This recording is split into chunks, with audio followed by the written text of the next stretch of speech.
تو میرے دوستو، درود و سلام کی اہمیت ہے. میں نے اپنی زندگی کا جو تجربہ کیا ہے نا، میں 1000 دفعہ روز پڑھتا ہوں، میرا معمول ہے الحمدللہ، اور سالوں سے اللہ مجھے اس پہ قائم رکھے. اور میری یہی تمنا ہے کہ میری زبان سے آخری وقت میں بھی درود و سلام ہو، میں محبوب کا نام لیتا جاؤں، کیونکہ درود میں، سلام میں اللہ کا نام بھی ہوتا ہے یا نہیں ہوتا؟ ذکر اللہ بھی ہوتا ہے، ذکر حبیب خدا بھی ہوتا ہے، دونوں ہوتے ہیں. جب ہم کہتے ہیں اشہد ان محمد الرسول اللہ، کہتے ہیں نا رسول محمد الرسول اللہ، لا الہ الا اللہ محمد الرسول اللہ.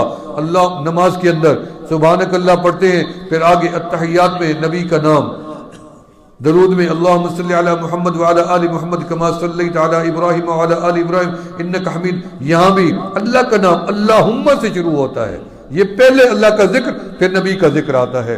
تو ہر بات میں سمجھتا ہوں کہ یہ دونوں چیزیں ضروری ہیں. آپ اللہ کا ذکر کریں گے اور اللہ کے حبیب کا کریں گے یا نہیں کریں گے؟ درود و سلام پڑھو گے نہیں پڑھو گے؟ مجھے ایک درود کی اجازت مدینے سے ملی تھی، میں آپ کو دے دوں. پہلے جب مجھے ملی تھی تو مجھے منع کیا گیا تھا کہ 3 بندے ہیں جن کو آپ ہر بات بتاتے ہیں، ان کو آپ نے نہیں بتانا. ان کے نام بتائے گئے مجھے، وہاں بزرگ تھے. تو میں نے کہا ٹھیک ہے، بہتر ہے، میں نہیں بتاؤں گا. میں پڑھنا شروع کر دیا.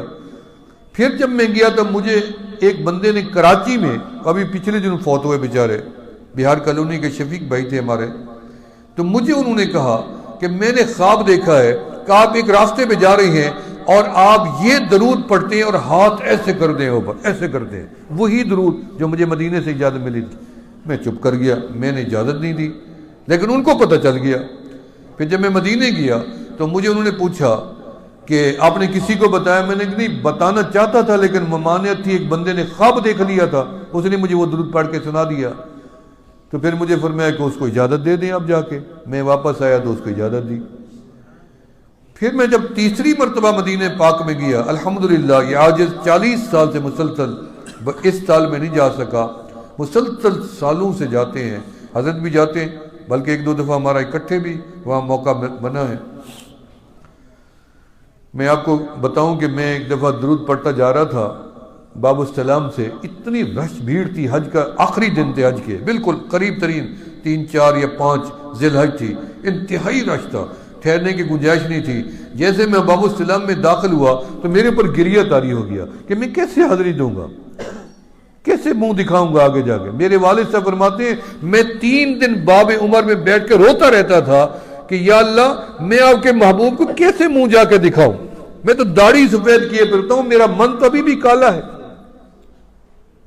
تو مجھے وہ یاد آئے بات، میں نے کہا وہ تو اتنی بزرگ تھے، وہ اتنی ڈرتے تھے، ہمارے پاس تو کچھ بھی نہیں ہے. تو جب میں معاذ شریف میں پہنچا تو میں نے اپنے اوپر روتے روتے یہ کپڑا ایسے ڈال لیا اور ایسے کر لیا، میں نے ایسے نیچے، کسی کو نہیں دیکھ رہا تھا. اتنے میں وہاں جو عربی مسئول ہے بڑا، جو انچارج ہے معاذ شریف میں ٹھہرتا ہے، وائرلیس اس کے ہاتھ میں تھی، وہ بندوں کو چیرتا ہوا میرے پاس آیا، میرے دونوں کندھوں کو پکڑا اور سیدھا مجھے دھکیل کے دیوار کے ساتھ جا کے کھڑا کر دیا اور مجھے درود و سلام کا اتنی سا ایک کارڈ پکڑا دیا اور خود ہی مجھے کھڑا کر کے چلا گیا اور میں نے جی بھر کے سلام پیش کیے. ابھی پچھلے دنوں جب میں آخری حاضری پہ گیا تو جب میں آخری حاضری میں تھا تو میں سلام پڑھ کے نکلا تو 2 لبنان کے یا شام کے 2 بزرگ تھے.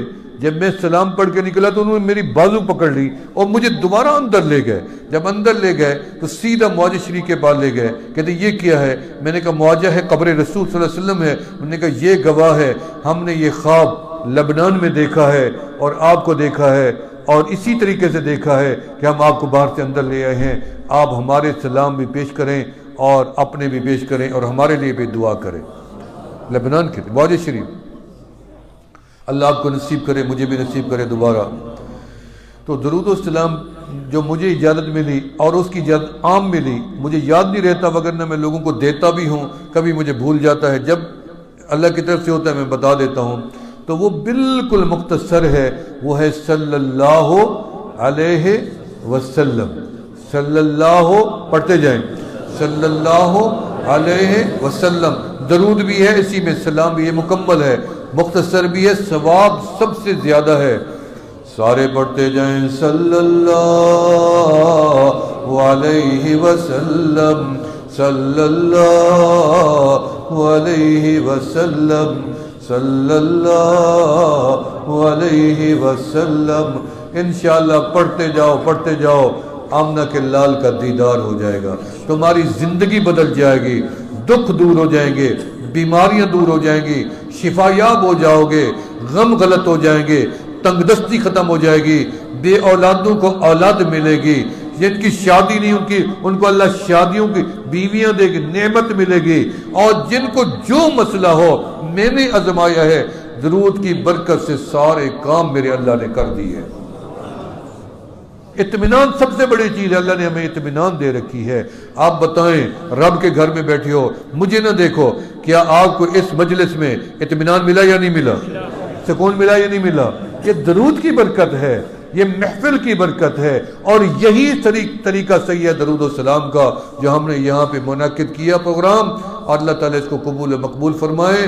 اور یہ نہیں ہے کہ جو طریقہ مروجہ بنا ہوا ہے، اللہ تعالیٰ سمجھ عطا فرمائے، ایسا طریقہ ہم نے کہیں بھی نہیں دیکھا ہے۔ وہی طریقہ ہے درود و سلام کا، تنہائی میں پڑھو، مجمع میں پڑھو، راہ چلتے پڑھو، بستر پہ بیٹھے پڑھو، نماز میں پڑھو، اور دعاؤں میں پڑھو۔ جو دعا درود سے خالی ہو معلق پڑی رہتی ہے فضاؤں میں کچھ علماء سے، جس کے آگے پیچھے درود پڑھا جائے اور دیر نہیں لگتی، عرش بری تک چلی جاتی ہے اور قبول و مقبول ہو جاتی ہے۔ اللہ رب العالمین نے گزارشات کو قبول و مقبول فرمائیں۔ اللہ تعالیٰ، کیونکہ مختصر پروگرام تھا میں نے زیادہ وقت لے لیا، باتیں میرے پاس تو اور بھی بڑی زیادہ تھی، اللہ تعالیٰ انہی گزارشات کو قبول و مقبول فرمائیں۔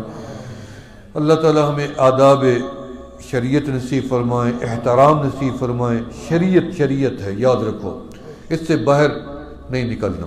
شریعت سے باہر جاؤ گے محور سے ہٹ جاؤ گے،